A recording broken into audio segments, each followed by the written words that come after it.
को हम सुधार नहीं सकते। हम संवैधानिक पदों पे जो बैठे हुए हैं, हम पार्लियामेंट एक सबसे बड़ी पंचायत है देश की, उस सबसे बड़ी पंचायत में फर्स्ट दिन हम जब पार्लियामेंट मेंबर बनता है, इलेक्टेड नॉमिनेटेड बनता है या चुन के बनता है, वो बहुत ईमानदारी के साथ शपथ लेता है। हमारे देश के प्रधानमंत्री जब पहली बार पार्लियामेंट में आए तो उन्होंने पार्लियामेंट को पूरा बकायदा नतमस्तक हुए थे। वो मैडम 2014 में, आप याद कीजिए। मैडम जी, जब गरज निकल जाती है उसके बाद में सब लोग अपने सीट की गरिमा को भूल जाते हैं। इस देश की शिक्षा व्यवस्था समान जब हो सकती है जब गरीबों के बच्चों की टेबल पे तब तक नेताओं और बड़े बड़े ब्यूरोक्रेसी के बच्चे एक बेंच पे पढ़ के नहीं बैठ सकते, तब तक देश की अर्थव्यवस्था सही नहीं हो सकती, ना शिक्षा व्यवस्था सही हो सकती। मैं ये पूछना चाहता हूँ मीडिया लोगों से, ये अब तक जितने भी मीडिया कर्मी है, ये भी हमारे लोकतंत्र का हिस्सा है, अब तक इतने बड़े बड़े नेताओं के बच्चे विदेश पढ़ते हैं, बड़े बड़े आईएएस आईपीएसओं के बच्चे विदेश पढ़ते हैं। एक किसान पूरी रात मेहनत करता है, एक किसान अपने बच्चों को पढ़ाता है, किस लिए पढ़ाता है? वो भी एक संवैधानिक पद पे जाके बैठे, एक संविधान का निर्माण करे, आईएएस बने, आईपीएस बने, एक अच्छा ऑफिसर बने। लेकिन हमारे देश में एक संवैधानिक पदों को एक अनएजुकेटेड लोगों के हाथों में दे दिया जाता है, जिनको शिक्षा के बारे में कुछ भी नहीं पता। 2014 में जब 2014 में हमारी जो शिक्षा मंत्री बनी थी वो स्मृति ईरानी बनी थी। लेडी है स्मृति ईरानी की बात, इसलिए लेडी से एक्चुअली मैं दो शब्द बोलना चाहती हूँ कि आपने सुना होगा ना, महात्मा गांधी के 3 बंदर थे। वो जो पहला बंदर है ना, वो है हमारा न्यायालय, जो गुंगा होके बैठा हुआ है। और दूसरा जो बंदर है ना, अगर हमारा न्यायालय गुंगा होके बैठा होता है तो सोनम जी की चिंता नहीं होती उन्हें? चिंता है मैम, समझ गई मैं, लेकिन जो दूसरा बंदर है ना, चिंता नहीं है, ये डर है, क्योंकि वो अगर मर गए तो ये बच्चे उनको छोड़ेंगे नहीं। दूसरा जो बंदर है वो सरकार है, जो बहरा हो चुका है। और तीसरा जो बंदा है ना, वो जो घर में बैठे हुए हैं, जो अंधभक्त है बीजेपी की सरकार के, वो है अंधे हो चुके हैं। और यही 3 बंदर है जो देश को खोखला करती जा रही है। अगर आज जनता आके यहाँ पे जो प्रोटेस्ट चल रहे हैं, कई लोग तो मैंने यहाँ पे भी देखा मजाक उड़ाते हुए निकलते जा रहे हैं कि प्रोटेस्ट क्या है, कुछ नहीं होगा। लेकिन मैनिफेस्ट भी चीज होती है। यहाँ पे जो बच्चे बैठे हैं, जो यहाँ पे प्रोटेस्ट नहीं किए होते तो आज हम आजाद भी नहीं हुए होते। आज हम आजाद भी नहीं हुए होते अगर प्रोटेस्ट नहीं किए होते। हाँ जी, हाँ जी। प्रोटेस्ट जो चल रहा है पूरे गांधी तरीके से चल रहा है, शांतवादी तरीके से चल रहा है। जो असामाजिक तत्व लोग बाहर से आ रहे हैं वो प्रोटेस्ट का हिस्सा नहीं है। वो पता नहीं आरएसएस के लोग हैं, बीजेपी के लोग हैं, मैं कमेंटमेंट नहीं करना चाहूंगा। बट जो संवैधानिक पदों पे जो लोग बैठे हुए हैं वो संवैधानिक तरीके के लोग, वो उनका रवैया अपनाना नहीं चाह रहे। एक ऐसे व्यक्ति जिन्होंने वैज्ञानिक है वो, और वो एक काफी अच्छा एक साइंटिस्ट है। ये जितने भी नेता बैठे हैं ना, विज्ञान की परिभाषा नहीं आती आधे से लोगों को कि विज्ञान किसे कहते हैं। प्रकृति के सुव्यवस्थित ज्ञान को ही परिभाषा आती है कि नहीं आती वो तो नहीं पता जनता को।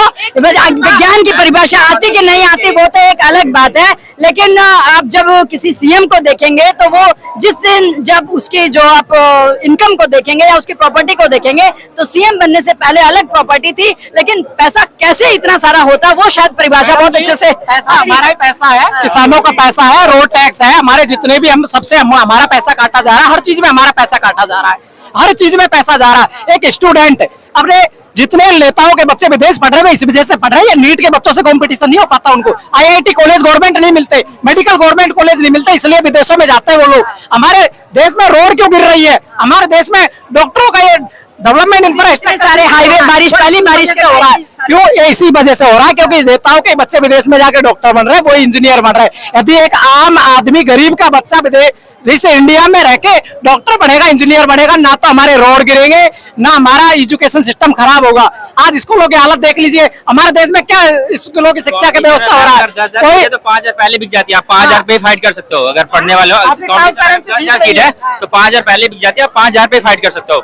तो ऐसी हालात है आज की, जितनी भी कॉम्पिटिशन है सब में वही है। नीट में ले लो, एसएससी में ले लो, रेलवे में ले लो। लॉकडाउन के टाइम पे कि वो क्या पता नहीं घंटी बजाओ कर रहे थे सारे लोग। अब कहाँ गए मोदी जी? जब यहाँ पे उनको खड़े हो कि ये प्रोटेस्ट में उनको आना चाहिए कि बच्चे इतने परेशान हो रखे हैं। छोटे छोटे बच्चों ने अभी पार्टिसिपेट करा हुआ है यहाँ पे, उनको क्या वो आगे चल के हमारा भविष्य बनने वाले हैं। प्रोटेस्ट हुआ ही क्यों? प्रोटेस्ट में आने की नौबत ही क्यों आनी? प्रोटेस्ट में आने की नौबत ही क्यों आ रही है? ट्रांसपेरेंसी बिल्कुल खराब है। मैडम, आपने एक शब्द सुना होगा तानाशाही, है ना? काफी लोग सोचते हैं कि तानाशाही क्या बीमारी। मैं बताता हूँ तानाशाही का एक छोटा सा एग्जांपल।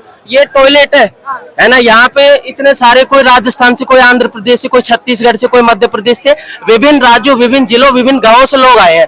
मैडम यहाँ पे फ्रेश होता है ना कोई व्यक्ति, उसके लिए पानी नहीं है, ये तानाशाही है। यहाँ पे जैमर लगा हुआ है, हम लोग लाइव नहीं आ सकते, किसी से बात नहीं कर सकते फोन पे। व्हाट्सएप में सारे टाइम रात में 11 बजे मैंने लाइव किया है। मैडम आज यदि यहाँ पे आदरणीय प्रधानमंत्री श्री मोदी जी की कोई छोटी सी रैली होती ना, तो एसी वाले कूलर लगे होते, और हम लोग सुबह से परेशान है, और हमारे जो साथी आंदोलन करता है वो लगभग 1-1.5 महीने से यहाँ पे पड़े हुए हैं, उनके लिए मतलब पंखे। सोनम जी के वहाँ तो वेदर ही अलग है, क्लाइमेट ही अलग है। ये क्लाइमेट तो उन्होंने पहली बार देखा है, ये इस क्लाइमेट को तो सरवाइव करने के लिए बहुत मुश्किल चीज है।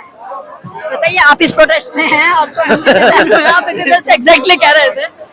मैडम, इसमें अगर हम ये देखें कि अभी आप कह रहे थे कि जो गवर्नमेंट अभी जो पुलिस लेके गई है उनको, उनकी हेल्थ इमरजेंसी की वजह से लेके गई है, तो अगर उनको हेल्थ इमरजेंसी, तो मैडम जो 15 बच्चे स्टूडेंट हैं उनको भी, अगर गवर्नमेंट को इतना ही, अगर सुप्रीम कोर्ट का या कोर्ट को इतना ही उनका फिक्र है कि किसी की डेथ ना हो जाए उसकी वजह से, तो जो 15 बच्चे बैठे हैं उनकी हेल्थ का तो उनको ख्याल नहीं आया। ये तो थोड़ा सा डाउट की बात है। हम लोगों को तो ये लगा था, वैसे जनता को तो यही लगा था कि भाई सुबह जब डॉक्टर की टीम आई है तो सोनम जी के साथ बाकी जितने भी बच्चे हंगर स्ट्राइक पर सभी को हॉस्पिटलाइज करवाया गया। मैडम, इनका जो मोटिव था उनका ये था कि इनको बस ऐसे भी करके, क्योंकि इन्होंने देखा पहले क्या स्टार्टिंग में किया, इन्होंने 20 दिन इन्होंने क्या इग्नोर किया। इन्होंने सोचा बच्चे आएंगे, थकेंगे, चिल्लाएंगे, चले जाएंगे। वो एक डायलॉग था ना, जो चीखता है चीखने दो, चिल्लाता है चिल्लाने दो, अमरीश पुरी जी ने बोला था ये। आज ये मोदी जी ने सोचा होगा, तो अब ये हो नहीं रहा। अब अब और लोग आ गए उसमें, अदर जो फेमस लोग हैं, तो वो, हाँ, मोदी जी एक्टर है। पीएम तो सबका साथ सबका विकास लेके चले हैं। मोदी जी तो सबका साथ सबका विकास लेके चले। कोई विकास, किसका विकास हुआ आप ये भी तो बताओ। यहाँ पर ये सारे लोग क्यों हैं? यहाँ पर आपके भी बच्चे होंगे, आप ये सोच के बैठे होंगे ना कि मतलब वो आगे जाके पढ़ाई लिखाई करेंगे। वो पढ़ाई लिखाई तभी जाके करेंगे ना जब कुछ एक फेयरनेस होगी सिस्टम के अंदर। ये सब लोग भी तो इसलिए हैं यहाँ पर क्योंकि उन लोगों का पेपर लीक हो गया, कोई जेई मेंस का पेपर लीक हो रहा है, नीट के पेपर लीक हो रहे हैं, पहले लीक हुआ फिर दोबारा टेट के पेपर भी लीक हुआ। हाँ, तो ये एक बात बताओ, फेयरनेस कहाँ है? किसका विकास हो रहा है? मेरे को समझ नहीं आया। आपकी जो लाइन थी ना, वो आपने जो बोला मोदी जी सबका विकास कर रहे हैं। टाइटल है ना, सबका साथ सबका विकास, सबका साथ सबका विकास। विकास मोदी जी के मंत्रियों को हो रहा है। विकास मोदी जी के मंत्रियों को हो रहा है। जो मंत्री 20 करोड़ रुपए उसके पास था, आज उसका 100 करोड़ रुपए है। लिखित में 100 करोड़ रुपए, पीछे कितना दबा है पता नहीं। विकास मोदी जी के मंत्रियों को हो रहा है। विकास राघव चड्ढा जी को हो रहा है। राघव चड्ढा जी पहले छोटी सी पार्टी आम आदमी में थे, अब वो बड़ी कंपनी में चले गए। जैसे हम छोटी लाला कंपनी में काम करते हैं ना, जब लाला कंपनी में गए तो हमारा सपना होता है NBSC में जाए, हम गुड़गांव जाके जॉब करें, बड़ी कंपनी में जाए। तो वो बड़ी कंपनी में गए, उनका पैकेज बढ़ा, वो अपने पैकेज बढ़ाने आए थे। तो विकास मोदी जी के जो मंत्री हैं, जो MPs हैं, उनका हो रहा है। मोदी जी का खुद का हो रहा है। मोदी जी पहले बोलते थे मैं भीख मांगता था, मैं चाय बेचता था, आज मोदी जी 10 लाख का सूट पहनते हैं। तो विकास हुआ है, बट मोदी जी का पर्सनल हुआ है। यहाँ पे जो स्टूडेंट बैठा है वो विकास के लिए नहीं, बस एक फंडामेंटल राइट, हम जो शिक्षा का अधिकार बोलते हैं, हम उसके लिए लड़ रहे हैं। क्यों आंकड़े